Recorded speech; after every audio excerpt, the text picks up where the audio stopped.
করতে হয় এটাই যে গরুর মাংস খাওয়াটা কোনো অপরাধ নয় এবং সেটা উচ্চবর্ণের ব্রাহ্মণদের খাওয়ারই যোগ্য ছিল, সেটাই আমি প্রমাণ করেছি প্রকাশ্যে ধর্মতলায়, গোপনে না।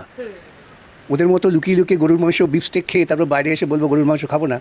ওরা কেন পারছেন না? ভারতবর্ষের গরুর মাংস রপ্তানিতে প্রচুর আমদানি হয়।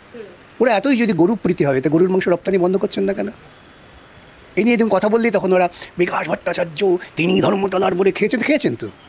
এবং তো তিনি তো চ্যালেঞ্জ করছেন, দেখাও কোন সনাতনী ধর্মে তোমার লেখা আছে এই যে গরুর মাংসটা অখাদ্য।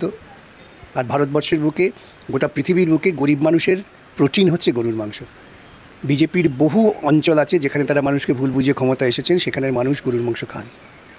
আসলে ওরা চায় ব্রাহ্মণ্যবাদকে প্রতিষ্ঠা করতে। চতুর্বর্ণং মায়া সিস্টেম, একেবারে ব্রহ্মার মুখ থেকে নাক থেকে বেরিয়ে পড়েছে ব্রাহ্মণরা, আর সবাই হচ্ছে পদতলে। ওরা সেই ব্রাহ্মণ্যবাদকে প্রতিষ্ঠা করতে চান, তার বিরুদ্ধে আমি ক্ষুদ্র একজন প্রতিবাদী কণ্ঠ, তাই ওরা আতঙ্কিত আমাকে নিয়ে, তাই ওদের ভয়, আর অন্য কিছু নয়।